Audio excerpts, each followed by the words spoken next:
Yo gang, I hope you're all good. Welcome back on the channel. So in today's video I'm not gonna review anything, but I'll make a studio tour where I show you all my gear, all my stuff. I'll show you around like the room I'm sitting in right now. I'll also do a Cookup after that, so if you're just looking for some inspiration for making beats and loops, definitely check out the Cookup section. I know a lot of you guys are here for, my reviews of these production suits, but I also want to do my own content.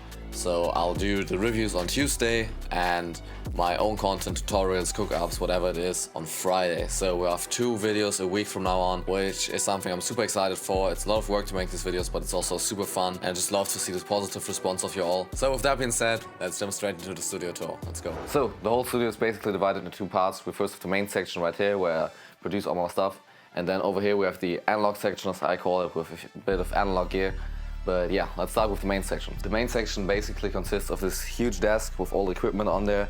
It's handmade, I made it myself, so it fits like right into this part of my room. Then over here we have my main PC. It's ridiculously overpowered for making beats, but I also use it for film scoring, where it needs a lot more resources, especially when it comes to storage and RAM. It's then connected to this 4K monitor. I think it was the cheapest one I could get back in 2020, but it still runs today. I really like that it's 4K. We now come over to the audio section. I use the Yamah HS7 as my main studio monitors.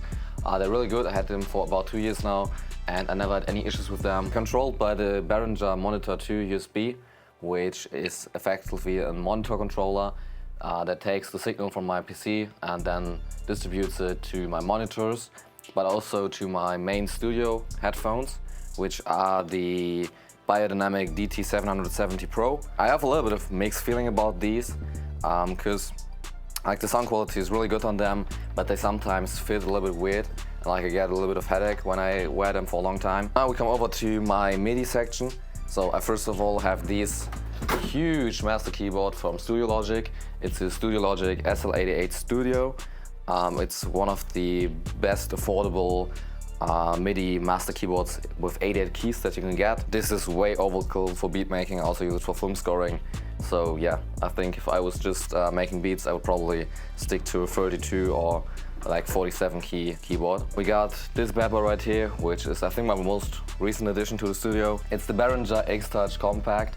It's essentially a DAW controller, so we got all our transport functions right here, play, pause, record and all that stuff, but we also got these motorized faders, which are really nice. See, it automatically resets. I use it for mixing all of my stuff, so all my beats, all my loops.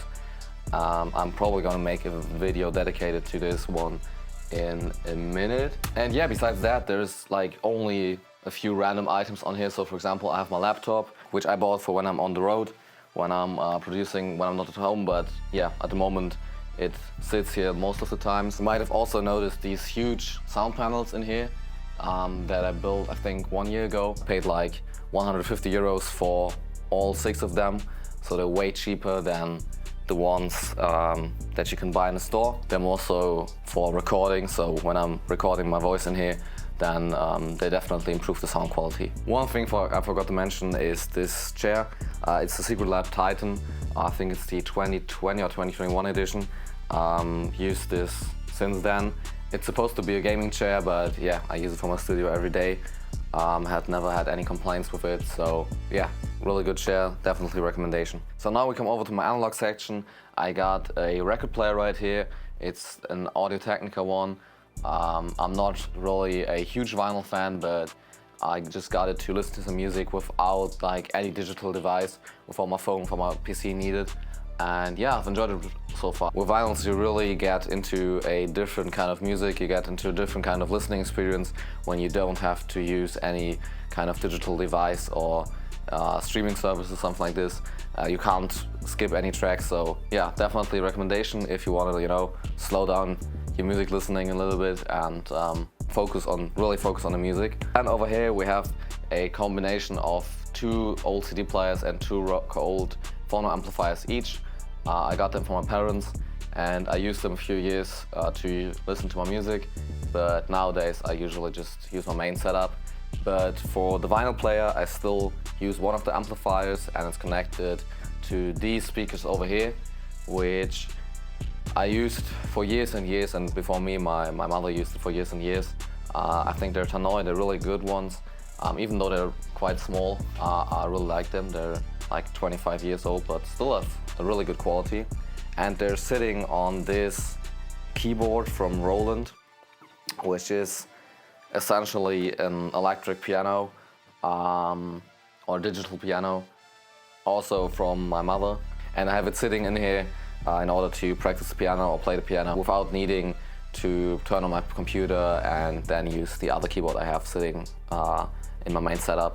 So yeah, this is just like a little analog section to, you know, get rid of all the digital stuff, get rid of the screens, and just focus on music as pure as it gets. Now with the studio tour out of the way, let's get straight into a Cookup. So when this video will be out, I'm gonna have my new trap loop kit released. It contains like 16 emotional melodic trap melodies, and I think for the first Cookup we're actually gonna flip one of these melodies. Love the vibe of this one.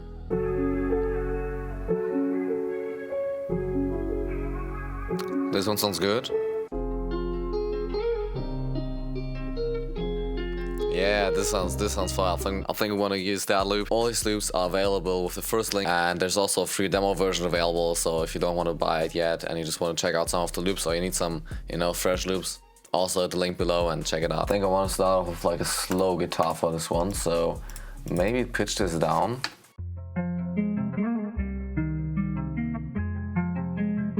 Sounds good actually. Yeah, I'm just gonna put a filter on the master. We're gonna automate it now, so basically you can't hear all the high frequencies at first.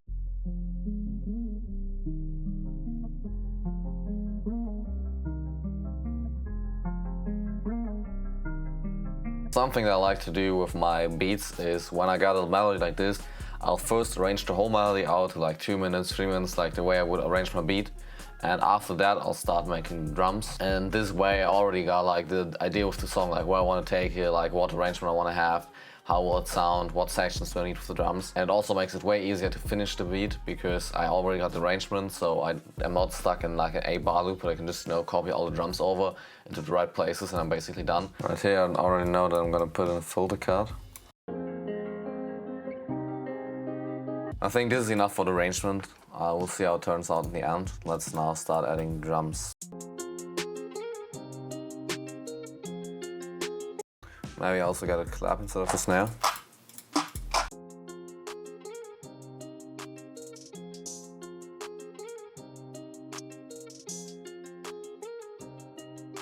Now we can add in a counter snare.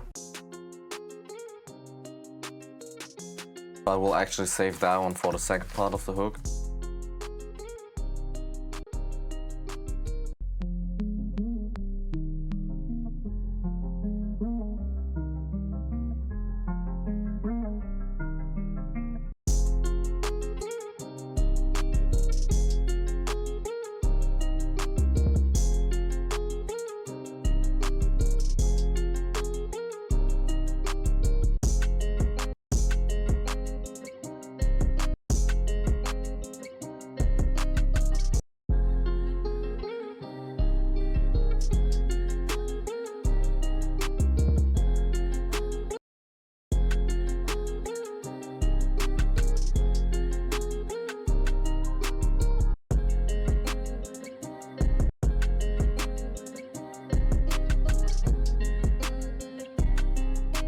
The beat is now done. Let's give this a listen.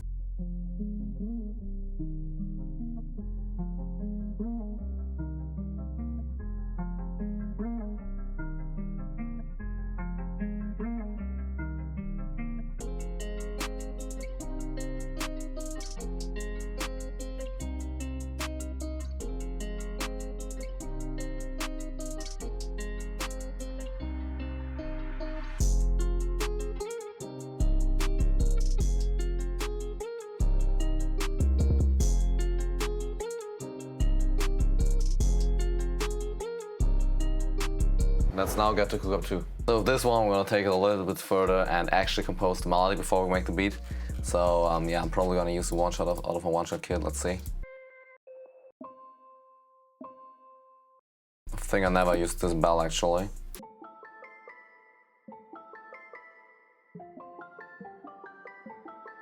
Let's maybe grab a MIDI from the Elements of Trap.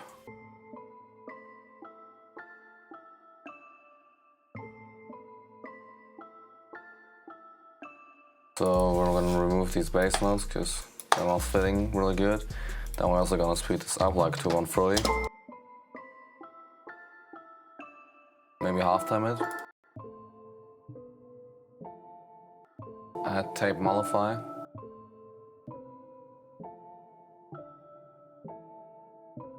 Maybe we can pitch the Yamah up though.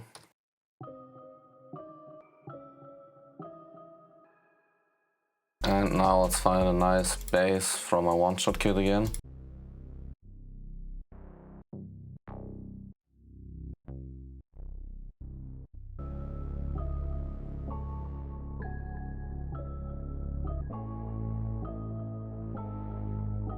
Yeah, I think I want to automate that filter right there. This just gives the bass a little bit of movement, you know, a little bit, makes it a little bit more interesting.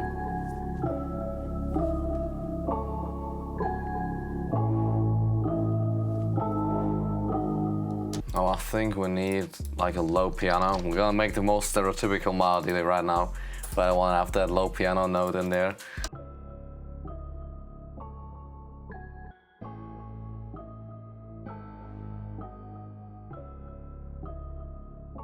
And now we need some sort of pad or, you know, some sort of ambience to layer on top of it.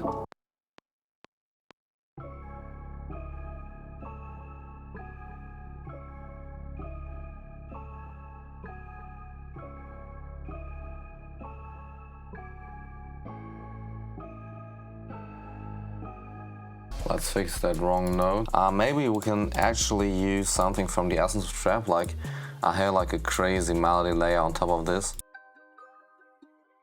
And this is exactly the way I use these production suits, and also how they're meant to be used if you're more advanced than just a beginner producer. Even though a lot of these content creators that make these production suits, they're trying to sell you as like just a one-stop shop. Just grab a few things, throw them together, 5 minutes, bam, you have a banging melody. And you can do that, but like, where's the skill in that? When you actually have a foundation like this, like a melody, and you just want to have like some certain texture, some layers, then you can actually go in and grab in some of these like melody layers, phrases, and, you know, touch up your stuff. Or you can also do the opposite way and just, you know, use them as a starter and then work off of that.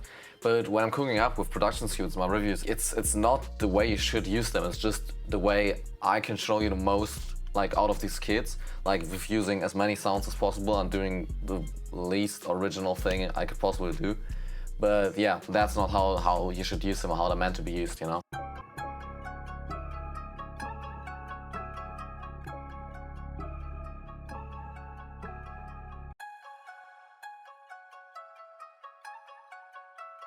I think I now want to start arranging this melody, and then we can actually add drums, and then if we need something else, we can add that as well.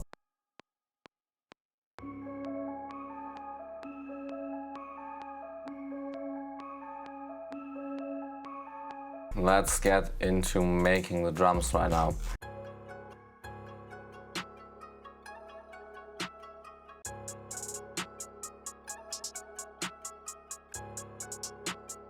I need a better hi-hat sound.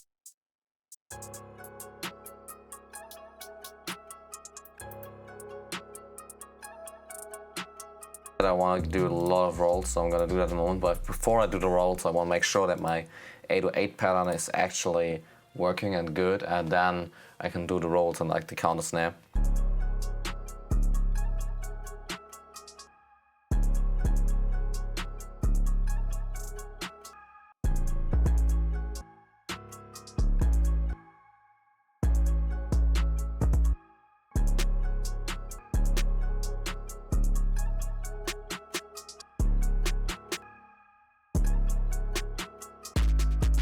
Now it's time for an open hat.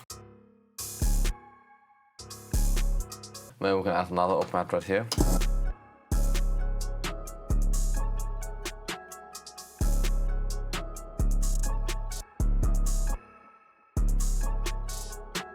Now I'm not sure if there's actually space in the mix for a kick right now. Maybe we'll have to sidechain the 808 in order to add a kick. So let's do that real quick.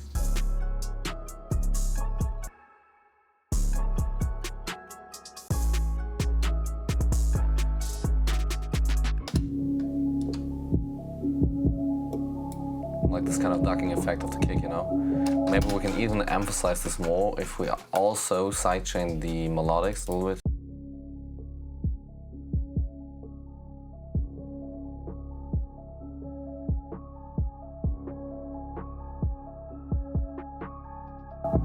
So really feel the umph of the kick, you know. That I think this is the full beat done. To be honest, I quite struggle with making beats from scratch, like 100%. I'm not that good at it, you know.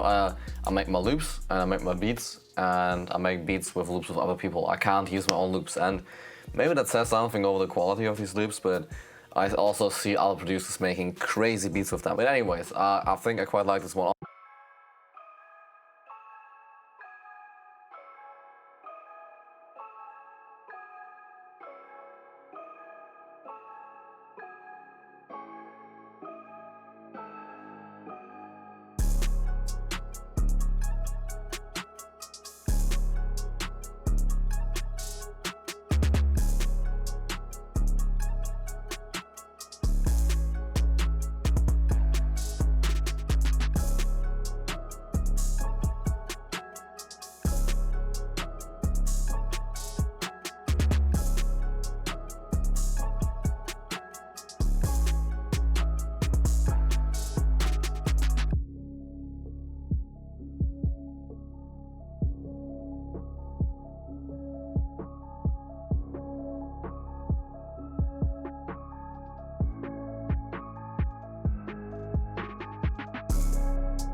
So that's it for today. I hope you all learned something new with the studio tour or the cookups, or that inspired you to either like build your own studio, make your own thing, maybe not overspend on certain things that you don't need, but also to inspire you to make music, to make beats, to, you know, love the craft. Sometimes it's less about, you know, spending money on new gear and thinking that everything will get better, and just like sitting down, practicing your craft. You can see Nick Mura cooking up with stock plugins only, and who'll make 10 times better beats than every beginner or intermediate producer that has all the gear he would need or he would ever want, you know. So develop your skill before you start spending hundreds of thousands of dollars. With that being said, I wish you all a very good weekend. See you all on Tuesday where I'll review the Sacred Trap suit from J Cactus. If you want to see that, definitely subscribe. Make some music, enjoy your time. See you.